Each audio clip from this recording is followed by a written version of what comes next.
আসসালামু আলাইকুম এভরিওয়ান, কেমন আছেন সবাই? আশা করি সবাই ভালো আছেন। আল্লাহর রহমতে আমরাও ভালো আছি আলহামদুলিল্লাহ।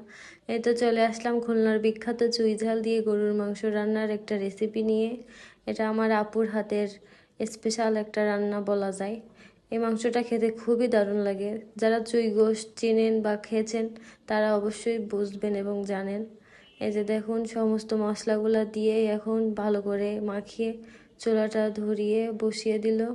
এটা এখন কিছুক্ষণ নাড়াচাড়া করে ঢাকনা দিয়ে ঢেকে কষিয়ে নিতে হবে। চুই ঝালকে একটা মশলা বলা যায়। এটা ডালের মতো দেখতে হলেও এটা কিন্তু খেতে খুবই মজা, খুবই দারুণ লাগে খেতে।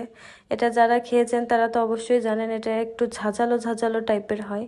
এই যে দেখুন, এখন গরু গোশতটা কিছুক্ষণ নাড়াচাড়া করে নেবে, ভালোভাবে কষিয়ে নিতে হবে। এই তো চুই ঝালগুলো একে একে দিয়ে দিল। এখন চুই ঝালগুলো দিয়েও ভালো করে নাড়াচাড়া করে নেবে। এরপরে এই তো আলু দিয়ে দিল।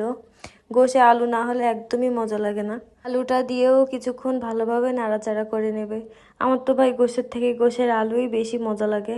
চুই ঝাল রসুন দিয়ে গরুর মাংস রান্না যে খেয়েছে সেই আসলে জানে যে এর আসল স্বাদটা কেমন। চুই ঝাল খেতে হলে অবশ্যই আসতে হবে খুলনা। খুলনায় অথেন্টিক চুই ঝাল পাওয়া যায়। এটা খেতে খুবই দারুণ, খুবই টেস্টি একটা খাবার। এই যে দেখো, খুব সুন্দর করে কষিয়ে নিচ্ছে। এখন এর ভিতরে একে একে অনেকগুলো রসুনই দিয়ে দিল।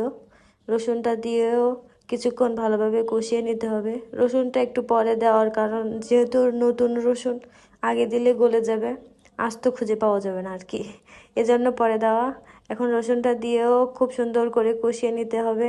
মাটির চুলার রান্না খেতে যেমন মজা তেমনই কষ্ট। দেখো গরমে ঘেমে কি অবস্থা, এই তো ঘেমে একদম শেষ। মাংসটা কষাচ্ছিল আমার সম্মানিত দুলাভাই। এই তো দেখো, কষানোটা এখন মোটামুটি শেষ। এ পর্যায়ে এখন দিয়ে দেবে ঝোল পানি। এই তো পানিটা দিয়ে দিল। পরিমাণ মতো পানি দিয়ে এখন একটু নাড়াচাড়া করে নেবে ভালোভাবে, আশেপাশে সবকিছু নাড়াচাড়া করে এখন ঢাকনা দিয়ে কিছুক্ষণের জন্য ঢেকে রাখবে। এই যে দেখো গোশের ফাইনাল লুক। দেখতে যতটা না সুন্দর লাগতেছে, খেতে কিন্তু খুবই খুবই মজা হয়েছিল গাইজ। রেসিপিটা তোমাদের কাছে কেমন লাগলো অবশ্যই কমেন্ট করে জানিও। বাড়িতে অন্তত একবার হলেও এভাবে ট্রাই করো। আশা করি খুব ভালো একটা রেজাল্ট পাবা এবং খেয়ে কেমন লাগে অবশ্যই কমেন্ট করে জানাবা। এই যে দেখো আমি খাচ্ছিলাম, রসুনটাও অনেক সুন্দর সিদ্ধ হয়ে গেছে এবং ভিতরে খুব ভালোই মশলা ঢুকছিল। খেতে খুবই দারুণ লাগতেছিল। এই যে দেখো কি সুন্দর একটা বাইট দিলাম, অনেক মজা লাগতেছিল। এখন এডিট করার সময় আমার গালে পানি আসতেছে। আমি আরও কিছুটা ভাত নিয়ে আবার সুন্দর করে মেখে গোশতটা দিয়ে খাচ্ছিলাম, খুবই মজা লাগছিল খুবই।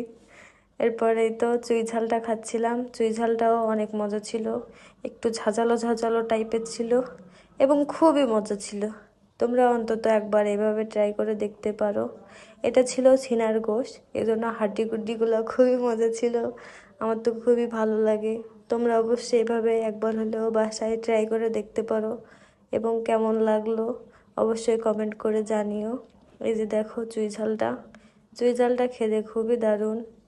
এরপর শেষ পাতে একটু দই ছিল। দই তো আমার বরাবরই পছন্দ। এই ছিল আমার আজকের ভিডিও।